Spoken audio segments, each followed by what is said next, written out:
Hello guys! Magandang araw! It's me again, Christine, the 18 years old na mag first year college.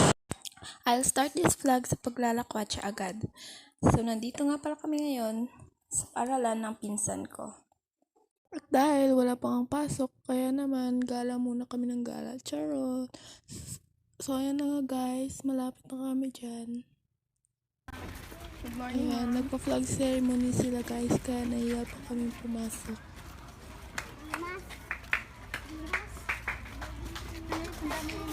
Lima sa gilid. Din ka ang principal na.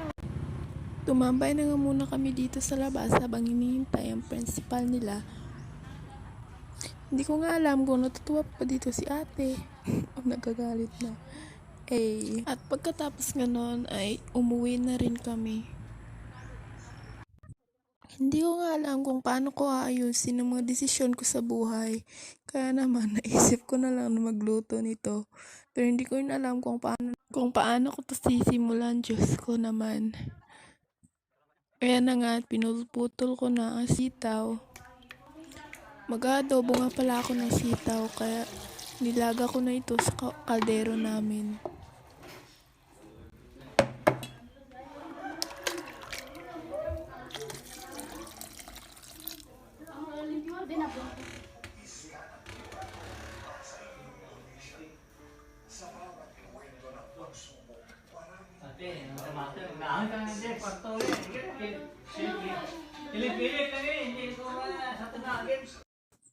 Kita nyo naman kung paano paghihirap ang ginawa ko para maluto ko lang yan. Sa simpleng gawain nga lang, ito na nahihirapan na ako kaya tinawag ko na si mama at siya nang nagluto. At may ginawa na nga rin ako. Swerte ko na rin talaga at nandyan palagi si mama para supportahan ako. At supportahan kami ni ate sa aming pag-aaral. Fast forward, luto na po ang niluto ni mama kaya kumain na rin ako ng pananghalian. Nanonood nga lang ako ng TV dyan. Pagkatapos niyan, ito namang si Nana. Basi ko ito sa may kuwan pa mo. Mingag tunan pa. Wala ka balik sa may gaw pa.